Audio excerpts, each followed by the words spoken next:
ok? Romani capitolo 8, versetto 28. È un testo conosciutissimo, ma un testo molto mal interpretato, ok?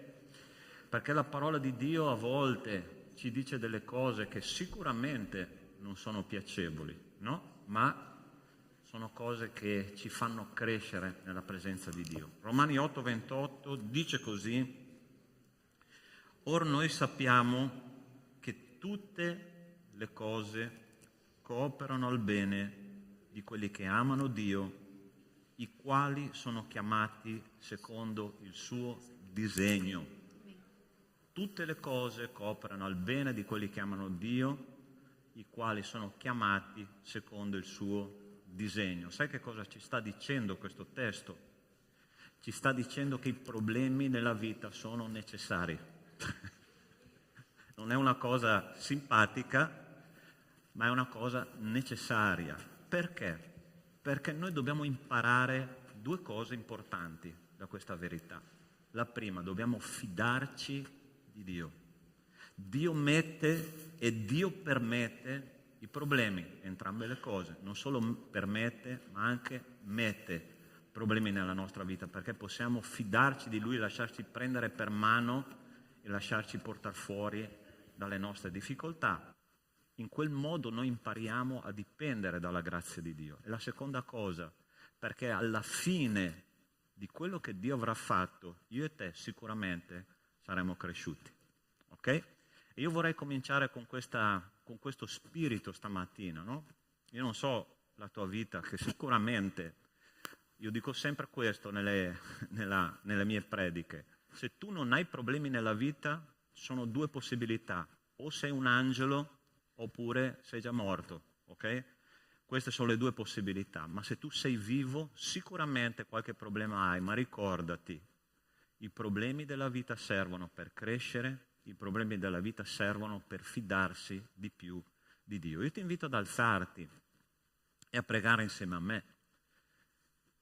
E vorrei pregare perché tu possa mettere le tue difficoltà in questo momento davanti al Signore. Stamattina noi predicheremo su Atti degli Apostoli un altro problema che la Chiesa ha vissuto, che ha risolto nel modo corretto, e subito dopo che ha risolto c'è stata una bellissima crescita numerica e in maturità. Okay? Io vorrei proprio che tu pensassi al tuo problema in questo senso. Non raccontare a Dio la grandezza dei tuoi problemi, ma racconta ai tuoi problemi la grandezza del tuo Dio. Ok? Possiamo pregare per questo? Nostro Dio, nostro Padre, io ti ringrazio e ti benedico, Padre, per questo culto. Grazie, Signore, perché la tua parola è una certezza e questa certezza ci dice che se due si riuniscono nel tuo nome, tu sei in mezzo a loro. Grazie, Padre, perché stai già camminando nelle file della tua Chiesa. Grazie perché stai già ministrando dei sentimenti, le menti dei tuoi figli, questo gregge, Signore, che è tuo. E io sono sicuro, Signore, che tu vuoi fare un'opera profonda dentro di noi questa mattina. Ti prego, Signore, di aiutarci ad abbassare le nostre difese, quelle che alziamo ogni giorno, quelle che, Signore, ci impediscono di camminare con te, barriere culturali, barriere dottrinali, barriere personali, barriere relazionali. Quante mattoni mettiamo per difenderci dalla tua opera, ma so che tu, Signore, non sfonderai mai la porta del nostro cuore. Siamo noi che dobbiamo aprire la porta. La tua parola dice che se qualcuno ascolta la mia voce, apra la porta, io entrerò e cenerò con lui. Io ti prego, Signore, che questa cena, questa refezione con te, questa mattina sia qualcosa di abbondante, qualcosa, Signore, che soddisfa il tuo gregge.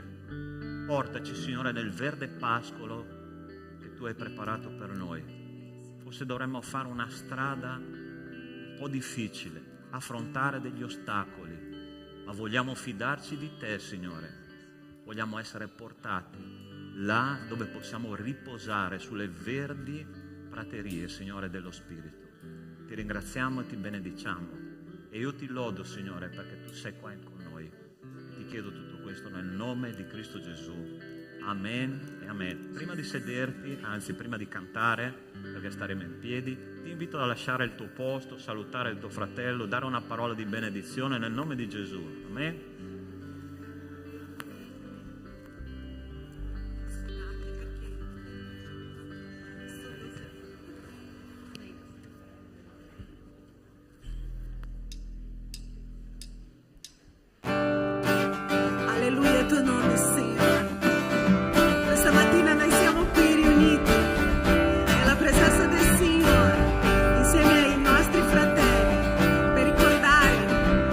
Ciò che il Signore ha fatto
e laddove io sono debole, il Signore mi fa.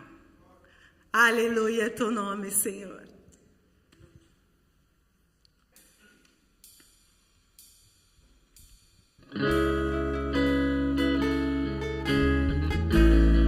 Loda tu, Signore. Chiudi i tuoi occhi, alza le tue mani al cielo.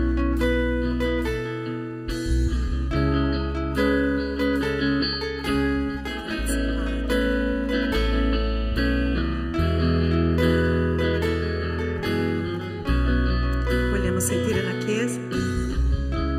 Proprio quando sono qui con te, tu vinci per me le mie battaglie. Proprio quando sono qui con te, tu vinci per me le mie infermità. In te, Dio, io trovo la forza per non gettare la spugna, perché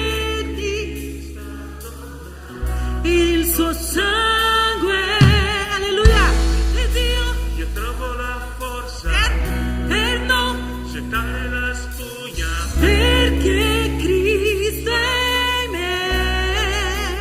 Tu sei la forza della debolezza, sei la speranza del cuore mio, sei la certezza di un mondo che sei, tu sei mio Dio, non dubito.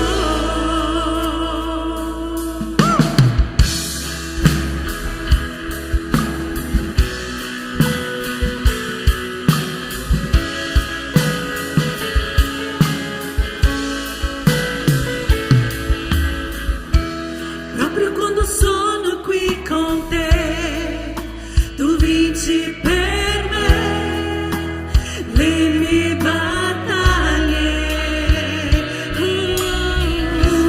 Proprio quando sono qui con te, tu vinci per me le mie infermità. In te, Dio, io trovo la forza per non gettare la spugna, perché Cristo ha donato il suo sangue. in te Dio, io trovo la forza per non gettare la spugna, Perché Cristo è in me. Tu sei la forza della debolezza, sei la speranza del cuore mio, sei la certezza di un mondo che senza tu sei mio Dio, non dubito.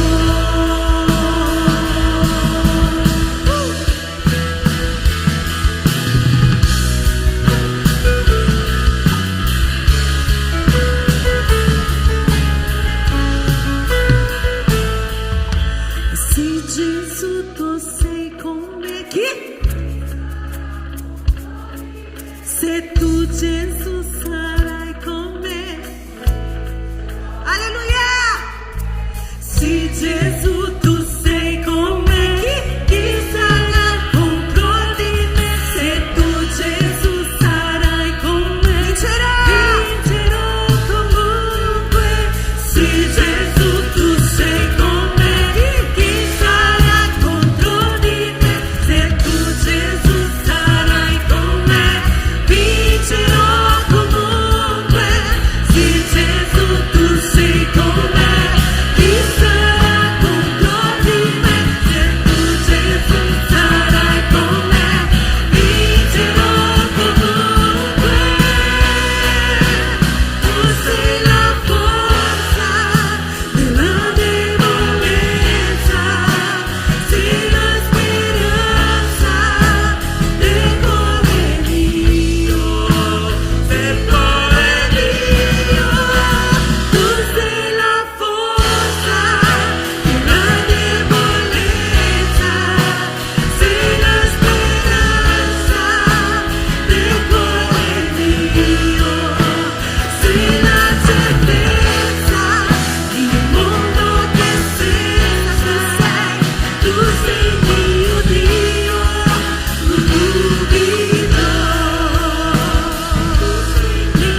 Sovraimpongono, Signore.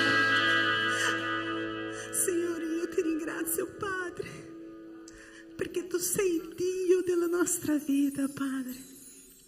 Tu sei la forza nella mia debolezza. Tu sei quello che mi rialza, Signore, quando io sto per cadere. E noi ringraziamo il tuo nome, Signore, perché tu sei il Dio meraviglioso. Sei il Dio che lavora mentre noi ancora stiamo dormendo, Signore.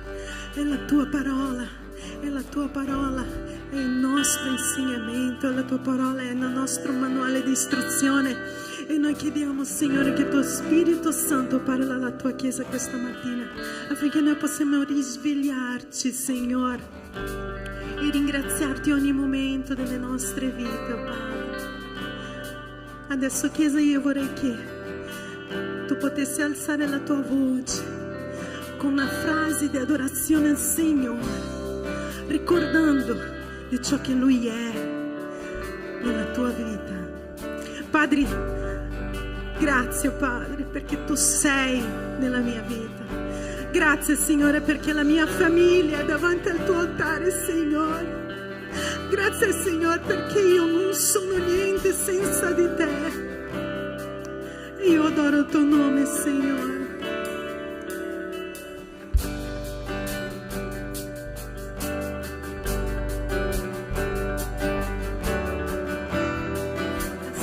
Alza la tua voce al Signore.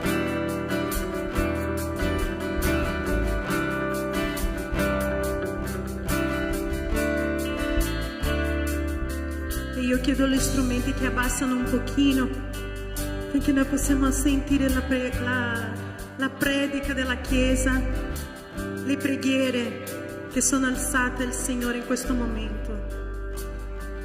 Alza la tua voce al Signore.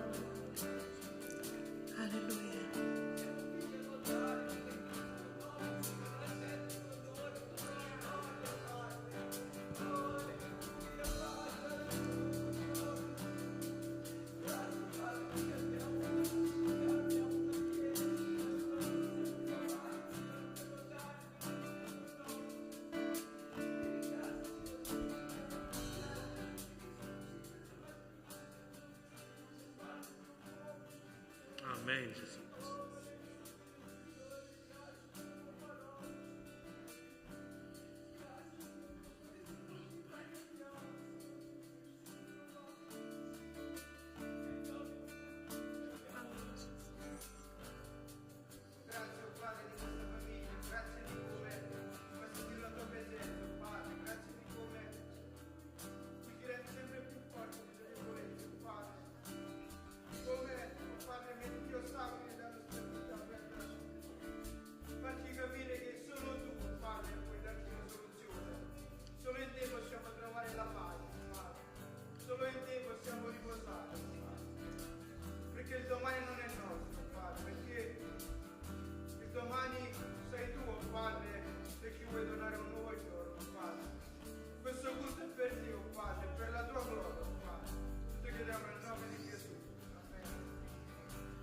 Padre Santo, io ti lovo, Signore, perché tu sei un Dio grandioso, Padre.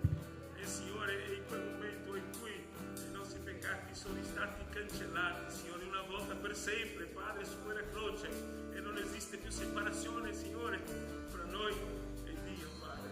E noi possiamo gridare oggi, possiamo avere libertà, Signore, nel tuo nome, Gesù. Alleluia, Padre. Tu sei un Dio grandioso e non ci abbandoni mai, Padre. Noi momenti della nostra vita, anche quando noi pensiamo di essere da soli, ma tu sei vicino a noi, Signore, come Pietro, Padre, quando ha camminato sulle acque, Padre, tu eri vicino a lui e oggi sei, Padre, in questo momento, Padre, prendi cura dei nostri cuori, prendi cura della tua Chiesa, Gesù. Oh, Padre, alleluia, nel tuo nome, Padre.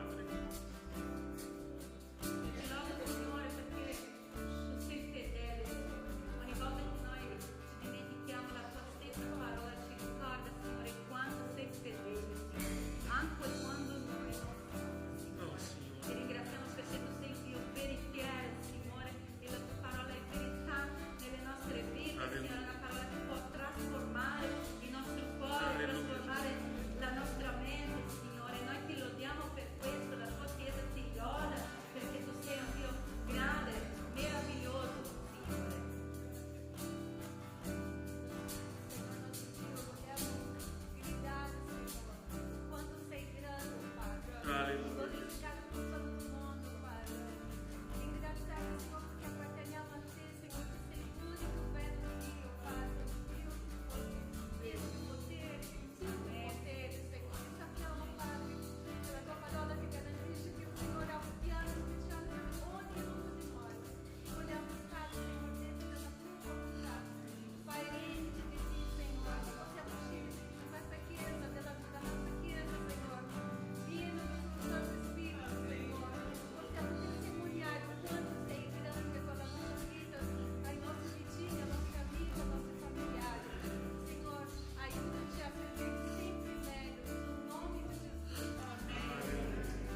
gioirà, la terra gioirà. C'è luce intorno a te,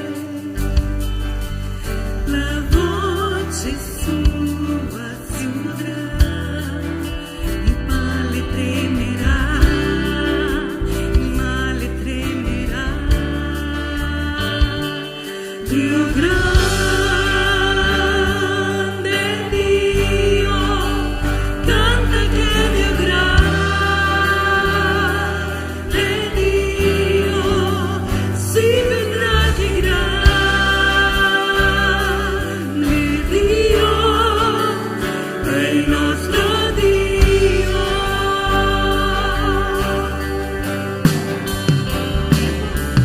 Il tempo è in mano a te, Signore, eterno senza età, principio e fine sei, principio e fine sei. Padre, Figlio e Spirito, sovrana Trinità, il leone e l'agnello, il leone e l'agnello. Dio grande Dio, canta che Dio grande Dio, si vedrà che grande Dio è il nostro Dio. Dio grande Dio,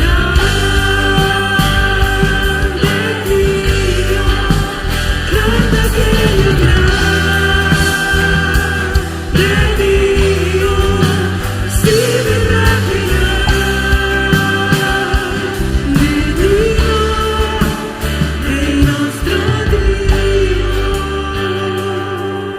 Tutto sei per me, Signore, tutto sei per me, tu sei degno di lode, il mio cuore canta a te, sei grande.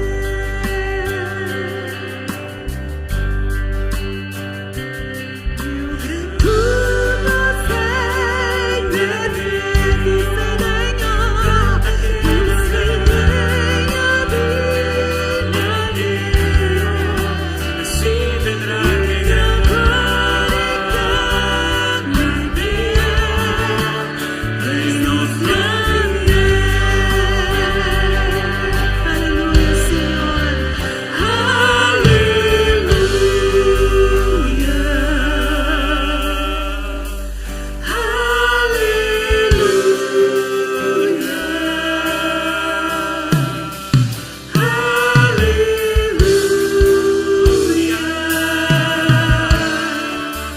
degno sei. Solo la Chiesa. Alleluia.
Glória ao teu nome, Senhor. Potete sedervi.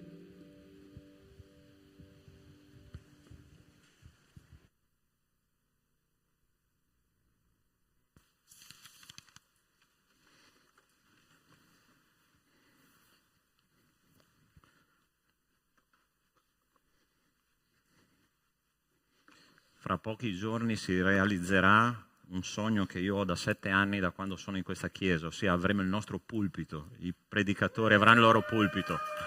Ce l'abbiamo fatta, ok? È in fase di costruzione, quindi gloria a Dio, per fede lo vediamo già qua.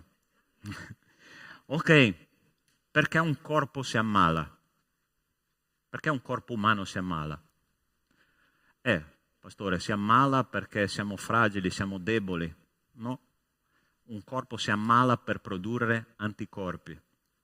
Perché la prossima volta, quando arriverà quella malattia, il corpo avrà gli anticorpi necessari per combattere. Interessante che quando noi pensiamo alla Chiesa, dobbiamo pensare, tante volte nella parola di Dio è stato chiamato la Chiesa il corpo di Cristo, no? E specialmente all'inizio, quando c'è un bambino che nasce, lui prende tutte le malattie. Se tu portalo all'asilo, tu non ti puoi immaginare. Mi ricordo i miei figli quando erano piccoli, un anno ha fatto, uno dei miei figli più grandi ha fatto 12 cicli di antibiotici. Ho detto, Signore, diventa una pastiglia lui stesso. Ok, perché si deve ammalare un corpo? Per produrre anticorpi. La Chiesa primitiva, se tu vai nei primi capitoli di Atti degli Apostoli, è interessante che ogni passo c'era una malattia nuova, no? Abbiamo visto una malattia la settimana scorsa, capitolo 5, il primo atto di ipocrisia religiosa da parte di Anania e Saffira, non so se ti ricordi. Oggi vedremo capitolo 6, il primo problema culturale tra due fazioni che erano gli ellenisti e i giudei. Capitolo 7 c'è stato la prima lapidazione, il primo martire della fede. Capitolo 7 poi è cominciata una persecuzione.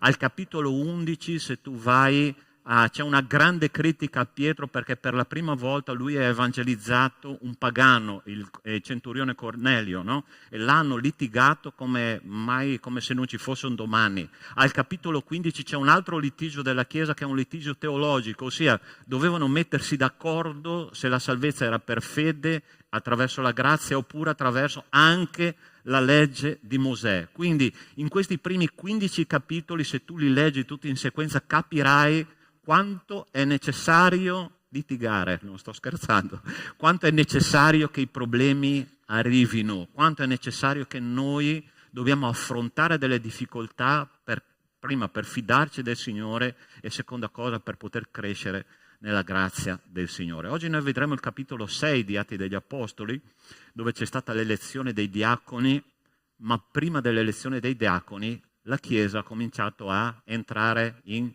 scintille, in contrasto, la parte degli ellenisti in contrasto con la parte dei giudei conservatori, no?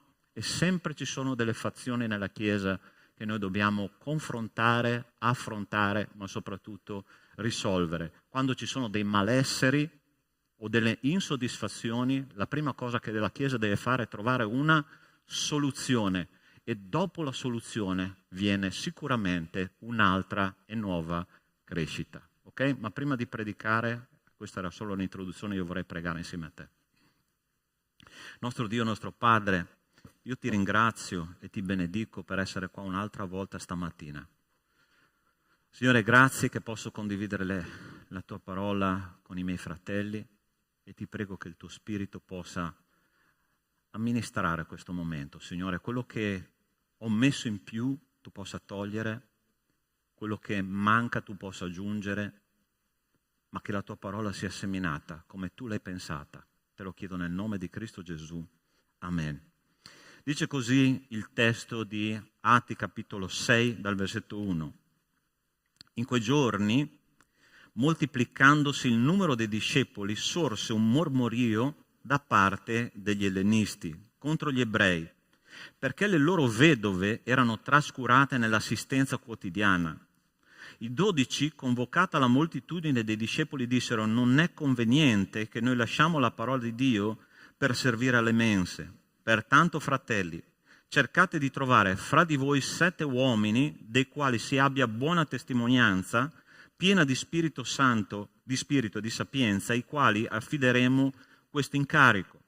Quanto a noi, continueremo a dedicarci alla preghiera e al ministero della parola. Questa proposta piacque a tutta la moltitudine ed dell'essero Stefano, uomo pieno di fede e di Spirito Santo, Filippo, Procoro, Nicanore, Timone, Parmena e Nicola, proselito di Antiochia. Li presentarono agli apostoli, ai quali, dopo aver pregato, imposero loro le mani. La parola di Dio si diffondeva e il numero dei discepoli si moltiplicava grandemente in Gerusalemme e anche un gran numero di sacerdoti ubbidiva alla fede. Allora, che cosa stava succedendo in quel momento? Sicuramente un problema che poteva sfociare nella spaccatura di una chiesa, perché c'era un problema culturale. Allora, chi erano questi ellenisti che hanno cominciato a mormorare contro i giudei, contro gli ebrei, che erano, diciamo così, i primi a essere stati evangelizzati e hanno ricevuto la parola del Vangelo? Gli ellenisti erano semplicemente degli ebrei della dispersione, ossia 8 secoli prima della nascita di Cristo, la potenza assira ha invaso Israele, ha disperso gli israeliti in tutto l'impero che poi sarebbe stato in futuro l'impero romano. Al tempo dell'impero romano esistevano circa 300 sinagoghe in tutto l'impero, ossia gli ebrei si riunivano ciascuno nella sua città, ciascuno nella sua sinagoga, e soprattutto gli ebrei della dispersione che hanno subito la influenza greca, della potenza greca, sono quelli che erano giudei sì, ma hanno assorbito tantissimo dalla parte della cultura greca, e la cultura greca per gli ebrei era considerata un pericolo terribile. Perché? Perché più volte i greci hanno tentato di annientare la cultura ebraica, e perciò in quel periodo di influenza greca si sono formati tutti quei partiti politico-religiosi che noi troviamo nel Nuovo Testamento e non troviamo nel Vecchio, ossia i farisei, i sadducei, gli esseni, che non vengono citati nella Bibbia ma sono una setta puritana che era nata per preservare la cultura ebraica. In poche parole, cosa stava succedendo? Che i giudei, quelli che erano parte proprio della cultura ebraica, che avevano una certa struttura teologica, stavano considerando gli ellenisti come un pericolo per la loro cultura. Allora, non so se stai capendo dove sto andando a parare. Quando è che una comunità litiga? Quando è che una comunità mormora? Quando è che una comunità comincia ad avere dei problemi di coesione entro i membri? È semplicemente quando noi abbiamo paura di qualche cosa, ossia abbiamo paura che qualcuno cambi la nostra struttura culturale, abbiamo paura che qualcuno intacchi il nostro essere attraverso una cultura diversa. Cari miei, c'è una scoperta che è stata fatta molto interessante di neuropsichiatria, che è una ricerca che è stata fatta su una parte del nostro cervello, no? Che si chiama ipotalamo. E questa parte del nostro cervello produce 2 sostanze, o produce una o produce l'altra, non ne produce altre. Il primo è l'ormone dell'amore oppure l'ormone della paura. Se io non amo il corpo, il nostro corpo umano ci sta dicendo: se io non amo, praticamente ho paura. Se io ho paura, non riesco a amare. E guarda che cosa ci dice la parola di Dio, molto interessante, perché Dio ha dato l'esame di neuropsichiatria molto prima dei nostri medici. Okay? E dice, guarda cosa dice prima Giovanni 4,18. Nell'amore non c'è paura. Ok? Anzi, l'amore perfetto caccia via la paura, perché chi ha paura teme un castigo, quindi chi ha paura non è perfetto nell'amore. Hai capito come Dio è neurochirurgo prima dei nostri medici? Lui sta dicendo: se tu non ami, tu hai paura. Pastore, come faccio a dire se io ho paura o meno dei miei fratelli, se ho paura di un'altra cultura, se ho paura di essere influenzato, se ho paura che qualcuno entri nella mia vita e cambi qualcosa? È semplice. Considera come tu scegli la vicinanza delle persone. È semplicissimo. Se tu scegli sempre quelle è perché non ti fanno paura. Se tu scegli sempre quelle non è solo una questione di amicizia, è una questione che tu hai paura di affrontare altre persone.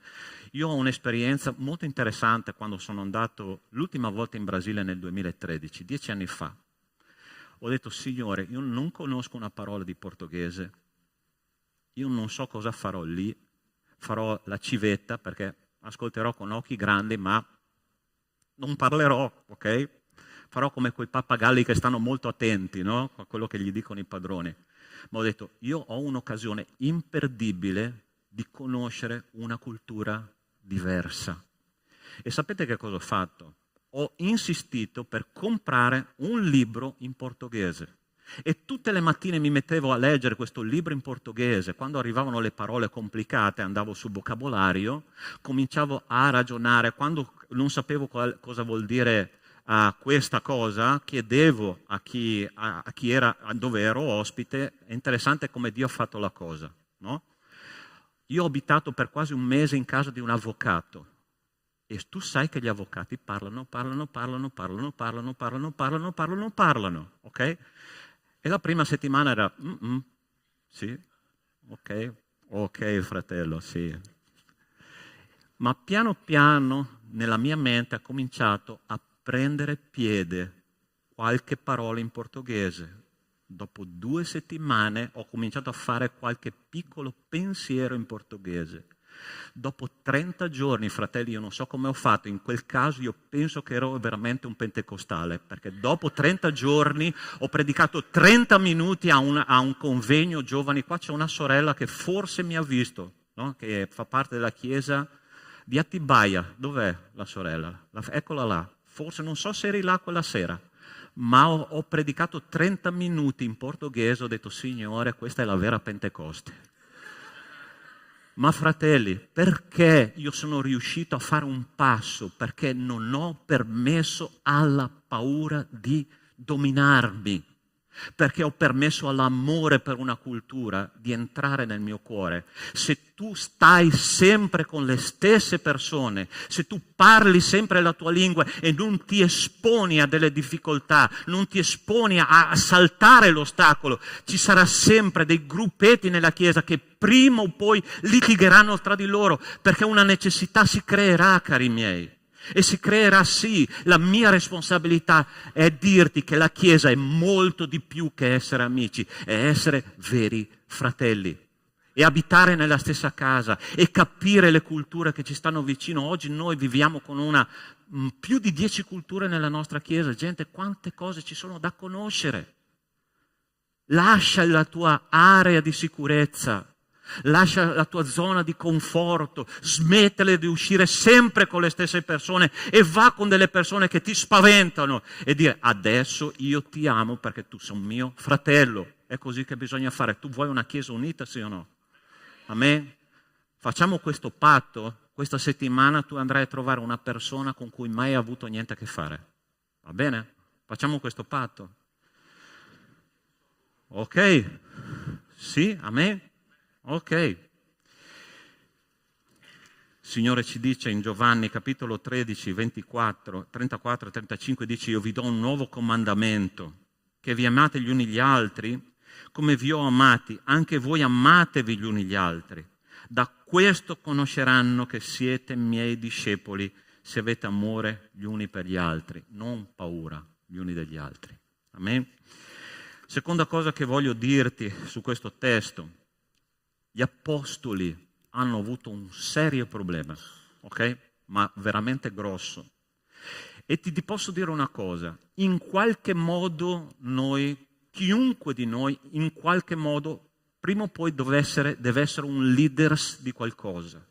Tu sei leader della tua famiglia, leader del tuo ministero, leader del tuo lavoro. Qualcosa tu devi amministrare per la gloria del Signore, che sia la famiglia, che sia un ministero, che sia un lavoro, che sia la Chiesa, qualsiasi cosa tu farai, prima o poi tu dovrai prendere delle decisioni da leaders, ok? E questi apostoli che per la prima volta affrontavano un serio problema di litigio interno alla Chiesa sono stati tentati di prendere in mano la situazione e dire facciamo noi. Allora vi posso raccontare alcune retroscena dell'organizzazione del nostro campeggio, ok? Non solo del nostro ma anche di quello dei bambini. Un leader sempre si chiede: come faccio a fare tutte queste cose? È interessante che questa è una domanda che tu non devi fare a Dio. Non devi fare a Dio questa cosa, perché la risorsa c'è e c'è già, è molto abbondante. Perché se Dio ti dà da fare qualcosa, esattamente c'è la risorsa che il Signore fornirà perché tu possa fare quella cosa, anche se tu devi camminare sulle acque. Voi sapete, no, che l'anno scorso per la prima volta, quando è mancato il direttore del campeggio, il pastore Caio mi ha preso e ha detto: tu sarai il direttore del campeggio di settembre. Ho detto: Signore, guarda, veramente adesso io ho bisogno di te. Ma questa è stata la mia preghiera. Ho detto: non ho bisogno di persone, io ho bisogno di te. E questa situazione che stavo vivendo gli apostoli, guarda che cosa dice nel versetto 2 la parola di Dio. I 12, convocata la moltitudine dei discepoli, dissero: non è conveniente che noi lasciamo la parola di Dio per servire alle mense. Allora sta attento o sta attenta. Loro stavano caratterizzando il loro ministero e la tentazione di lasciare il ministero della parola e della preghiera era forte. Perché? Lo facciamo noi perché sappiamo come funziona.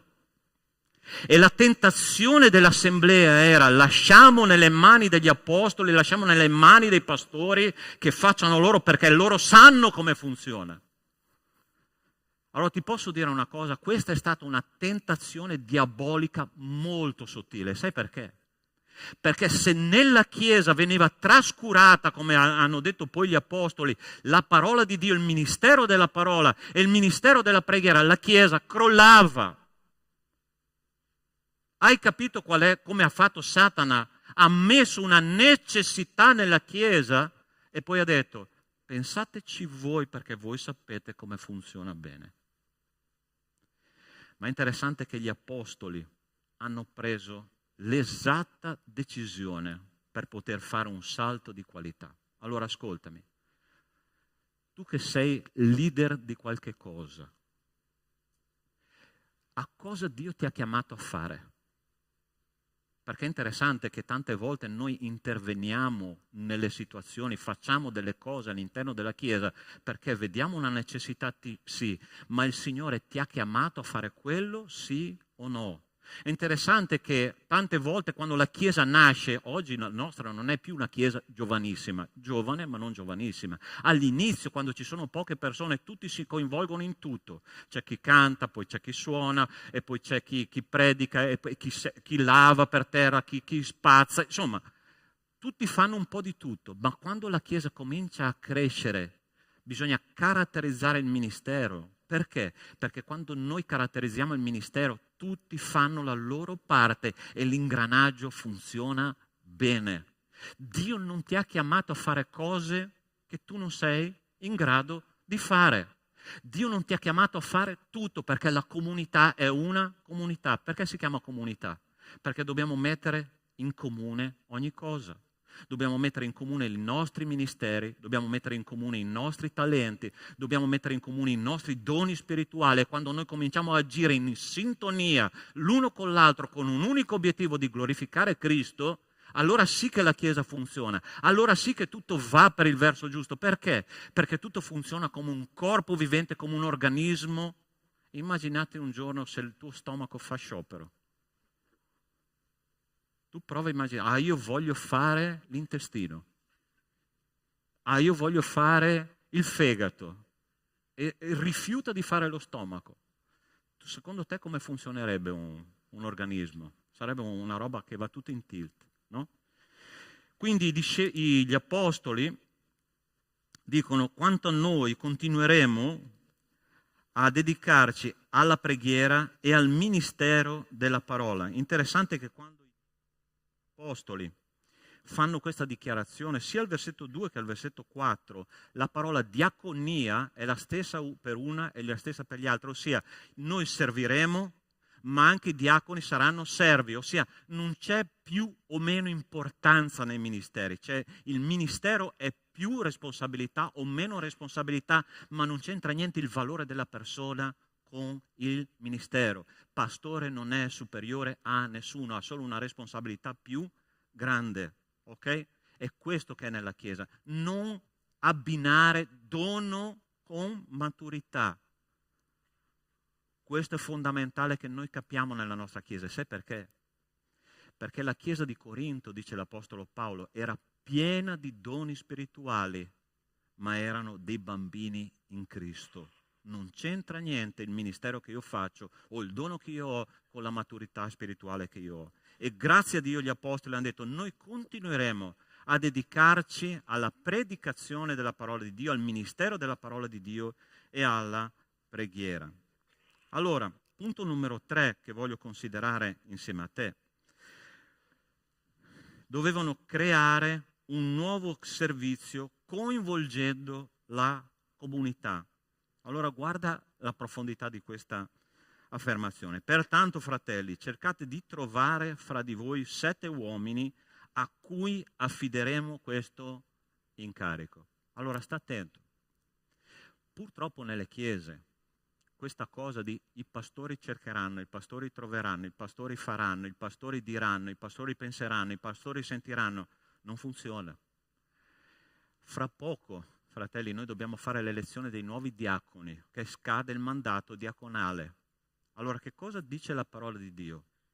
Cercate tra di voi 7 uomini a cui affideremo questo incarico. Ah, pastore, ma ci dovete pensare voi.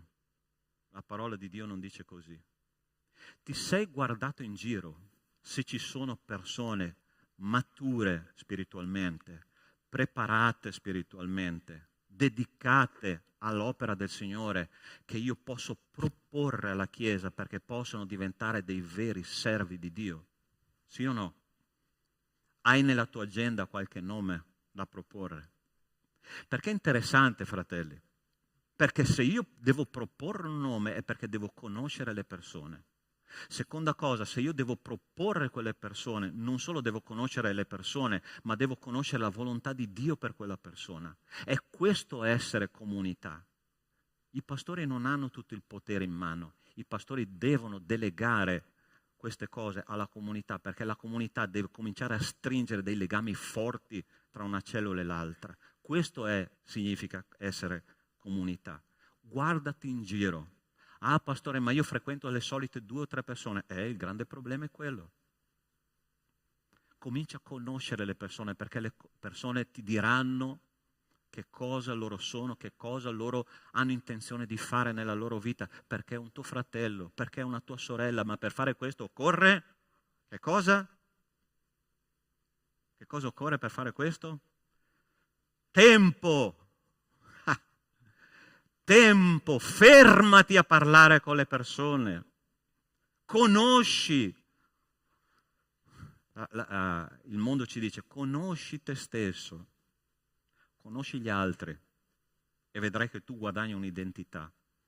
Dobbiamo scadere dalla paura e entrare nell'amore per gli altri. Dovevano creare un nuovo servizio coinvolgendo la comunità. La comunità è stata coinvolta. La comunità ha cominciato a considerare delle persone, a fare una ricerca, a stendere delle relazioni all'interno della comunità, e finalmente poco dopo sono arrivati i nomi. E la cosa interessante che noi troviamo, e sta attento adesso cosa ti dico, un altro punto: dovevano abbandonare le affinità e scegliere piuttosto la spiritualità, ok?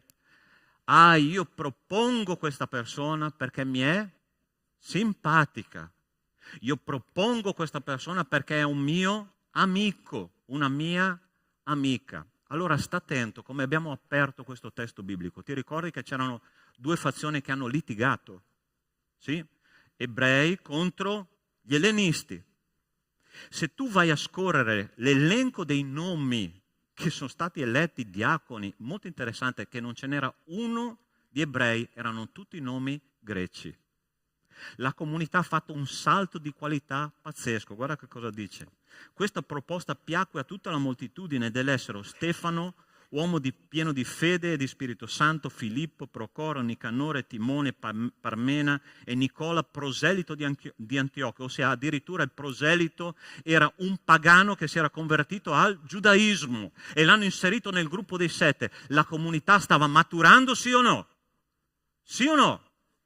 Erano amici o cosa? No, non erano amici, erano fratelli e loro hanno fatto una scelta piuttosto che una scelta di amico mio. No, io voglio una persona al mio fianco che lavora e che è ripiena di Spirito Santo. Perché io, fratelli, se vado in guerra, io voglio un soldato che sa tenere in mano la spada.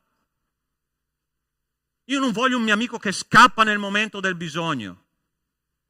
Io voglio uno che si metta lì davanti in mezzo al campo quando arrivano i nemici e dica: qua è territorio del Signore, io combatterò fino all'ultima goccia di sangue. È così che funziona il cristianesimo. E questi uomini che hanno combattuto insieme agli apostoli, noi troviamo testimonianza nel capitolo 7, nel capitolo 8, quando Stefano davanti a una moltitudine di giudei che lo accusava ha tenuto duro e la parola di Dio dice che nessuno poteva resistere alla sua sapienza. Era un uomo pieno di Spirito Santo, sì o no? Era stato scelto per simpatia? No. Era un uomo maturo. Al capitolo 8, quando l'altro diacono, Filippo, è stato chiamato ad andare a evangelizzare una città di Samaritani, le più brutte bestie nere del giudaismo antico, ossia i metici, quelli che erano odiati da tutti, ma lui è andato là, ha predicato la parola di Dio e una città intera si stava convertendo grazie alla testimonianza di un diacono che si chiamava Filippo. Io queste persone voglio al mio fianco. Queste persone voglio come diaconi, quelli che sono disposti a togliersi il sangue e a dire: io combatterò per l'onore e la gloria del mio Signore fino alla fine. Queste sono persone che io voglio nel ministero. Ma non sono io a decidere, fratelli, ma bisogna essere maturi per fare questo. Sai, nell'Antico Testamento, capitolo 23 di Seconda Samuele, il grande re Davide, che noi conosciamo, no? Perché lui ha combattuto grandi battaglie, ha sconfitto il gigante Golia, ti ricordi? Prima Samuele capitolo 17, ma il capitolo 23 alla fine della sua vita, in seconda Samuele 23 c'è un elenco di 30 combattenti che hanno lottato con lui per conquistare il regno di Israele. E ce ne sono i primi due che vengono citati, sono pazzeschi. Il primo si chiama Eleazar e dice la parola di Dio che questo combattente ha preso in mano una spada, mentre tutto l'esercito scappava, lui si è piantato con questa spada in mezzo a un campo di lenticchie, ha combattuto e la parola di Dio dice che lui ha ottenuto una grande vittoria. Il secondo che viene citato si chiama Samma. Sai che cosa ha fatto Samma? Ha affrontato i Filistei e alla fine della battaglia, quando lui ha sconfitto tutti i Filistei, dice la parola di Dio che la spada gli si è rimasta incollata alla mano e non riusciva più a aprire le nocche. Io voglio questi combattenti nella Chiesa. È queste persone che noi dobbiamo considerare, persone che hanno voglia di combattere per la gloria del Signore. E questa Chiesa primitiva ha detto: ci vogliono delle persone ripiene di Spirito Santo, ripiene di conoscenza e che abbiano una buona testimonianza sia di fuori che di dentro. E queste persone sono le persone che noi dobbiamo scegliere. Vuoi una Chiesa vincitrice? Sì o no? Vuoi una Chiesa che testimoni il Vangelo con efficacia? Sì o no? È questo che noi dobbiamo fare, fratelli. Non badiamo al feeling, badiamo a quello che la persona veramente ha nel cuore, perché quella persona sarà la persona che ti darà vittoria nelle battaglie più dure. È quella persona che starà qua al tuo fianco quando ci sono i momenti più di crisi, perché le crisi arriveranno. E quante volte, fratelli, adesso mi apro con voi, quante volte nei momenti di crisi le persone in questa chiesa, in 7 anni ho visto metterti un pugnale nella schiena e ferirti profondamente. Quante volte ho visto. E sai da dove veniva sempre il problema? Da persone vicine al ministero pastorale. È brutta da dire, è brutta, ma dove Gesù è stato colpito? Nel ministero che lui faceva, all'interno c'era un demone che si chiamava Giuda Iscariota. Ed è interessante che nell'ultima cena proseguo su questo tema perché voglio veramente che venga assorbito bene dalla Chiesa come Dio me l'ha passato, ok? Ti ricordi durante l'ultima cena Cristo ha fatto un gesto con Giuda molto interessante. Ha preso un pezzo di pane, l'ha intinto nel vino e gliel'ha offerto a Giuda. Sai perché questo gesto così particolare? Ho detto, Signore, ma perché non ha dato solo il pane?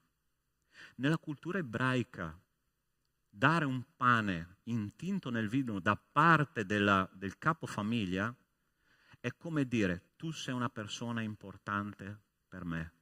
Fino all'ultimo Cristo ha dato l'opportunità di ravvedersi a Giuda dicendogli tu sei importante per me, tu stai lavorando a fianco a me, tu sei il tesoriere, senza togliere niente ai nostri tesorieri, ok? Tu sei il tesoriere, tu sei un mio amico, ti ricordi che cosa Gesù ha detto nel giardino del Getsemani? Che cosa sei venuto a fare qua, amico? Ma lui l'ha pugnalato alla schiena. E se Dio vorrà, quest'anno noi avremo dei diaconi ripieni di Spirito Santo, ripieni di sapienza e con buona testimonianza, fuori e dentro, perché la Chiesa possa andare avanti e crescere ogni giorno di più. Amen, Chiesa.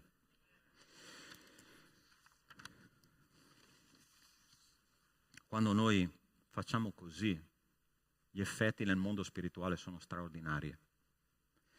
Dice la parola di Dio, per chiudere questo messaggio, versetto 7 dice, la parola di Dio si diffondeva e il numero di discepoli si moltiplicava grandemente in Gerusalemme e anche un gran numero di sacerdoti obbediva alla fede.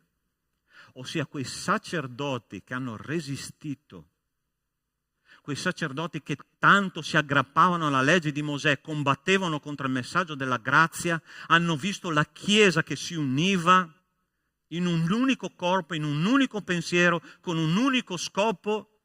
Che cosa facevano? Abbandonavano la legge di Mosè e si consacravano all'opera del Signore. Avevano finalmente il coraggio di abbandonare il loro vecchio retaggio giudaico per consacrarsi al Signore, per essere salvati. Io non so se tu hai coscienza di dove questa Chiesa è nata, io penso di sì.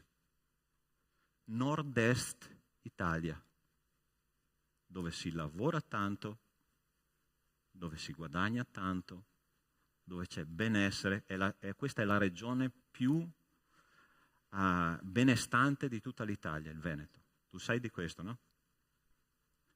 Ma c'è anche un profondo malessere in questa regione. Ci sono 2 record che noi abbiamo in Veneto.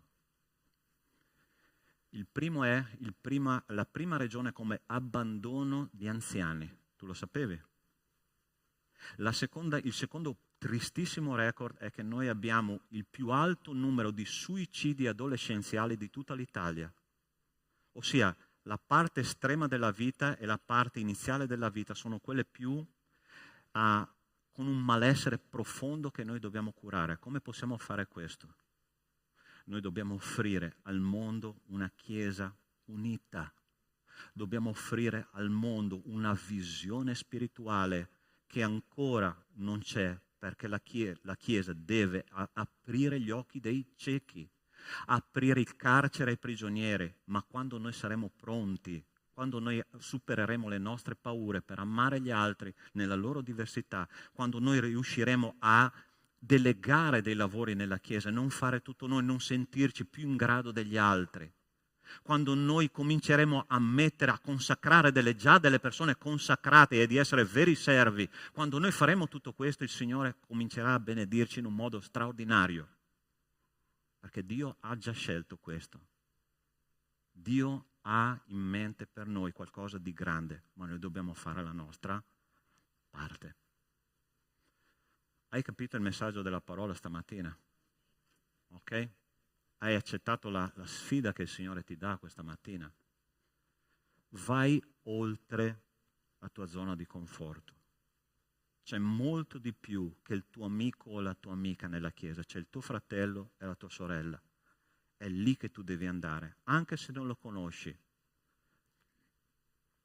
Ho sentito un adolescente qualche settimana fa che mi diceva: pastore, ma io non riesco a comunicare con questi ragazzi.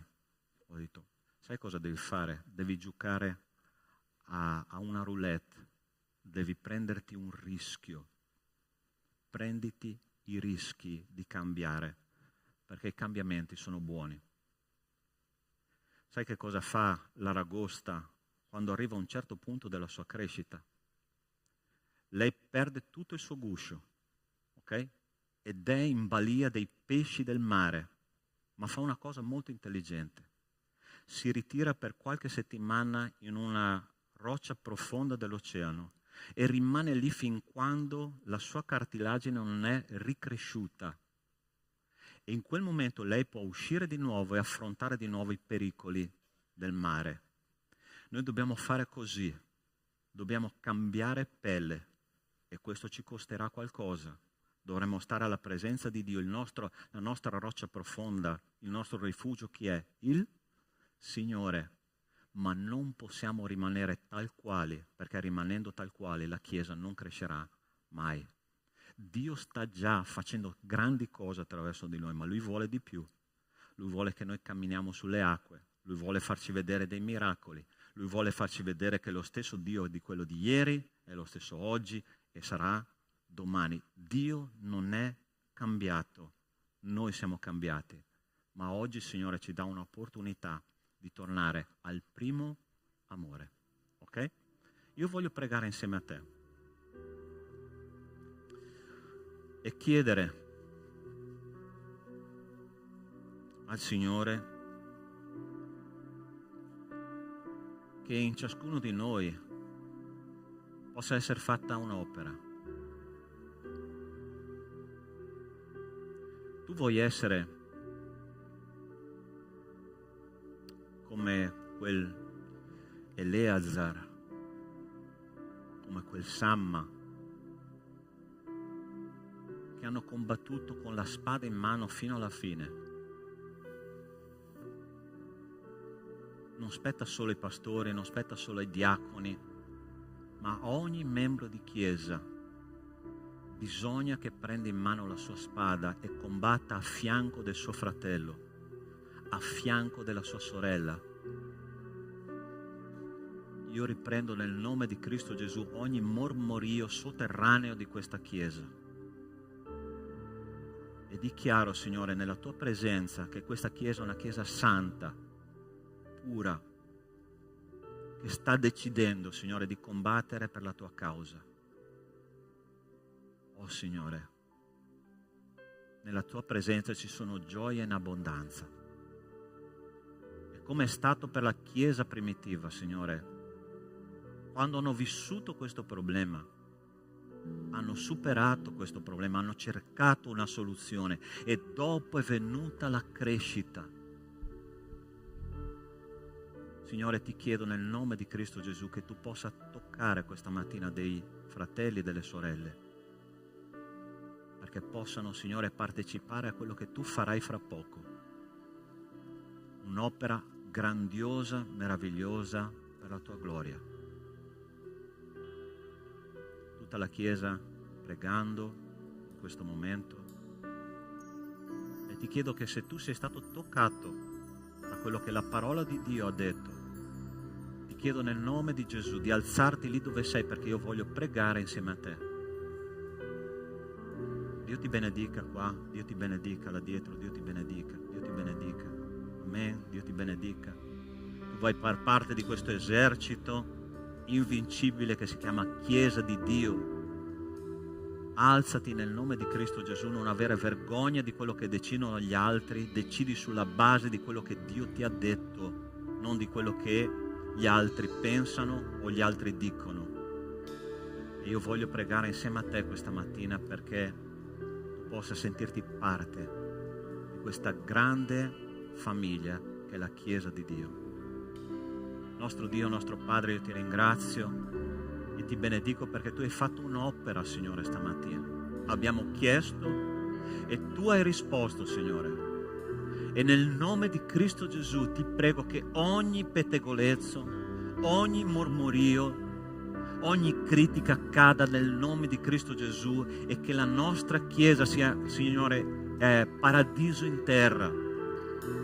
Una Chiesa che avanza nel tuo regno, una Chiesa che testimonia la tua parola, una Chiesa ripiena di Spirito Santo, una Chiesa che un giorno porterà la bandiera alta di questa nazione per la tua gloria, Signore. Noi vogliamo che questa Italia sia salvata per il tuo onore e per la tua gloria, Signore. Usaci con potenza, con grazia, nel nome di Cristo Gesù, per il tuo onore, Signore. Ti chiediamo tutto questo. Amen e amen. Dai un abbraccio al fratello che è vicino a te, che si è alzato a fianco a te. Se non è lì a fianco, lascia la tua seggiola e vai a abbracciare il tuo fratello e digli: camminiamo insieme.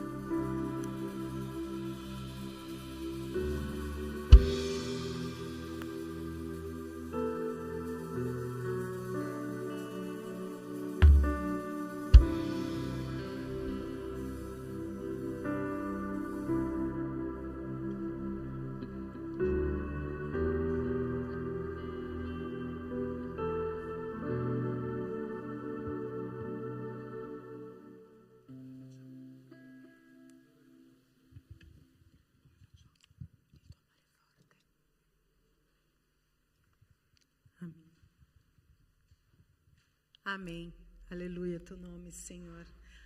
Noi facciamo adesso il nostro periodo di offerte, di decime, quindi noi abbiamo l'opportunità di donare al nostro Dio un po' di tutto quello che il Signore ci dà, no? Insieme alle nostre vite. Amen. Noi facciamo mentre noi cantiamo. Alleluia, il tuo amore è forte.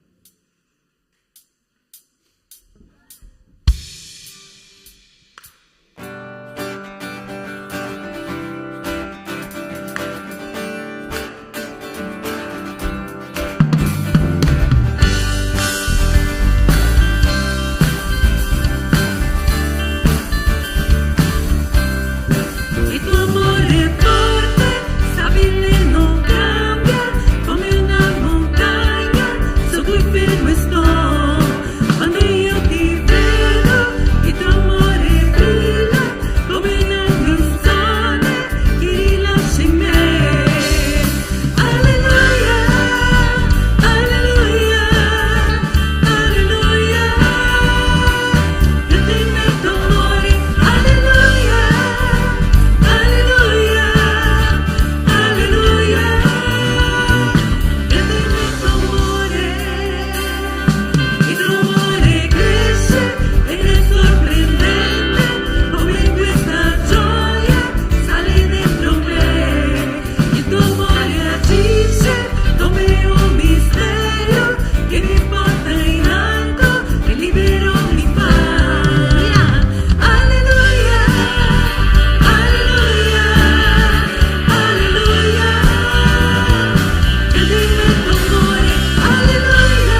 ringraziamo, Padre, per la tua bontà, per la tua misericordia.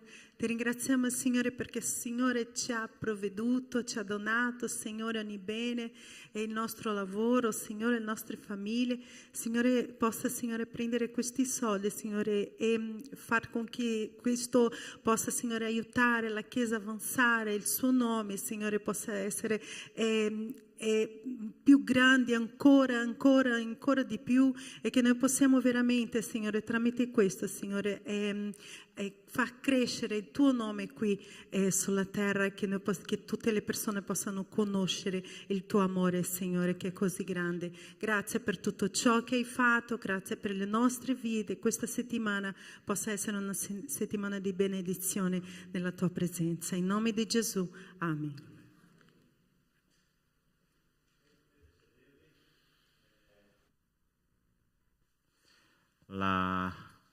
Dov'è? Walter? Qua tutto il ministero là? Per favore. Per favore. Ok, adesso Walter vi spiegherà meglio che cosa sta succedendo. Sì, Sabrina, ok. Un microfono per favore, per loro. Di fianco. Io non sono più protagonista adesso. No.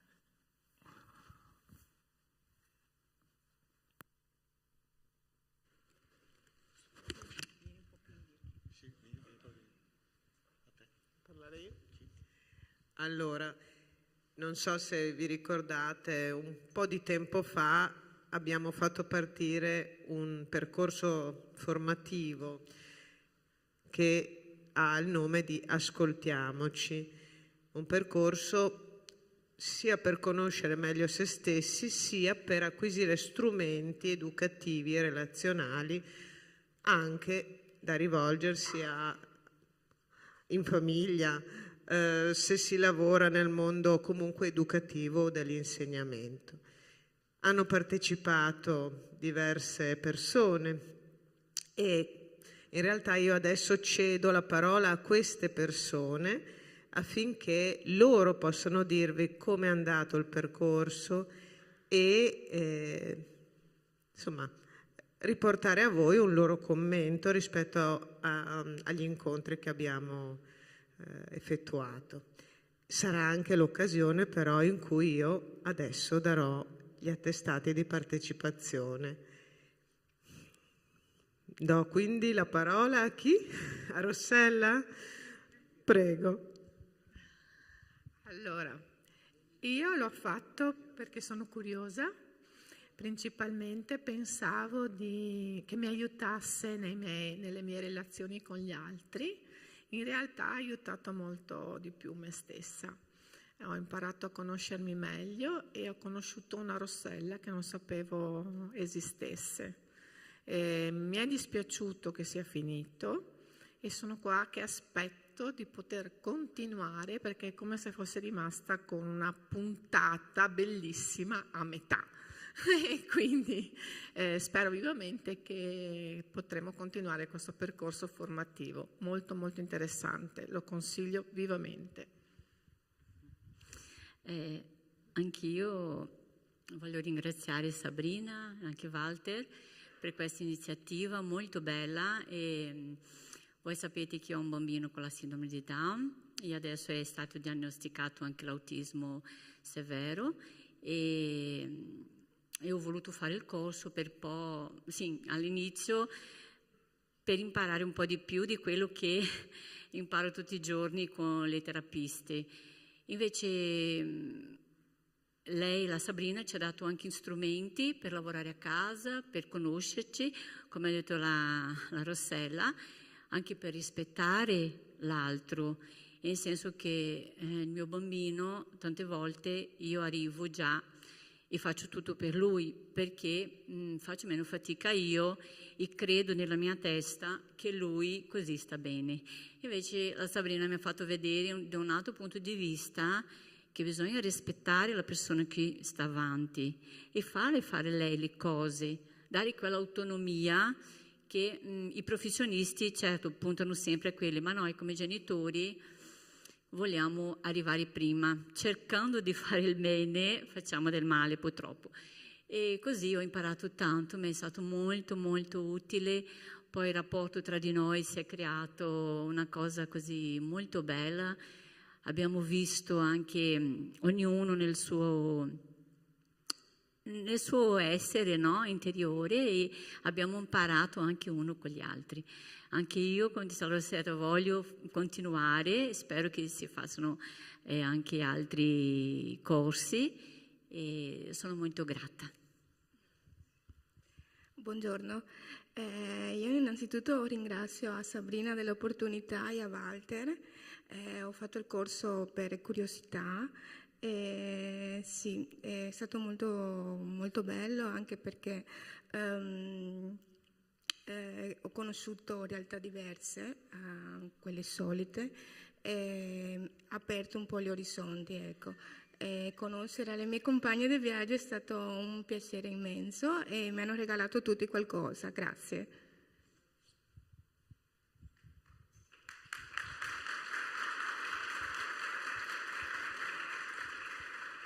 Io ringrazio voi comunque, grazie mille. Manca un'altra persona che oggi è malata, però io adesso darò questi attestati di partecipazione del primo livello. Yuppie! Ale! Ok? Meritatissimo, attestato meritatissimo. E per rispondere alla loro domanda, in fondo abbiamo messo dei fogli di preiscrizione o al secondo livello, che è il livello intermedio, al livello base, perché appunto intanto raccogliamo le preiscrizioni, i percorsi partiranno in autunno prossimo, ma intanto chi senza impegno vuole lasciare i propri dati con una mail verrà informato direttamente poi rispetto all'avvio del nuovo percorso di base e del percorso intermedio. E ci sono anche le possibilità di chiedere confronti individuali, lì vedete voi. Io adesso do gli attestati. Grazie.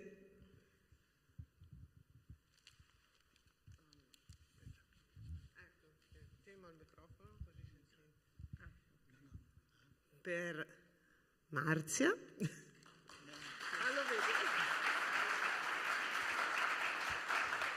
Giandira, mi sono dimenticata un pezzo del cognome. Guarda, dopo te lo rimango, mannaggia. E Rossella. Grazie.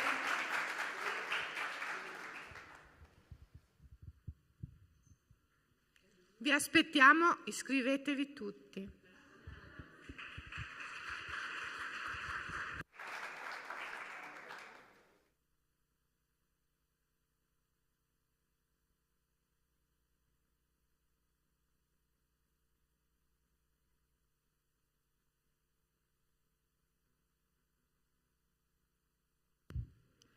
Prova blu. Bene, buongiorno Chiesa, non so dove mettermi. E oggi sono responsabile degli annunci, quindi perdonatemi se svariono, è la prima volta al culto generale.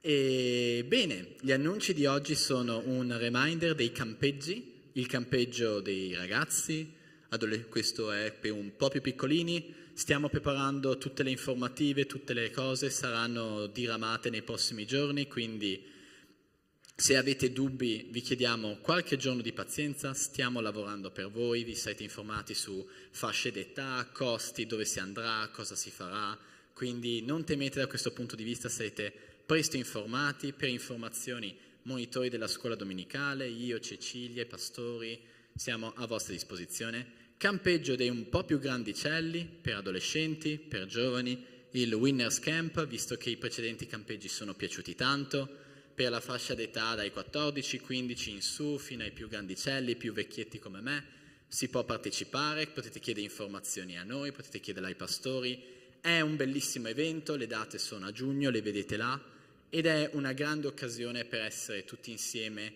e conoscere molto più a fondo il Signore. Dopodiché un evento per adoratori, abbiamo l'immagine. Questo sarà un evento, una giornata dedicata a chi vuole adorare, non solo ai membri della Lode, quindi partecipate numerosi. C'è una quota di iscrizione, ma per maggiori informazioni potete chiedere a Marcello. se no c'è il sito rallegrati.art per avere il link. Di nuovo chiedete a Marcello, avete tutte le informazioni a disposizione. E dopodiché abbiamo un altro evento, se ci sono coppie qua dentro, credo di vederne qualcuna, coppie sposate, con bambini, senza bambini, vedo mani alzate, una sola. Dai su! Quindi abbiamo un video di un evento per le coppie che sta venendo organizzato, chiedo ai colleghi della proiezione di mandarlo.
Bene, allora adesso direi di pregare per concludere il culto, per affidare al Signore la settimana che verrà.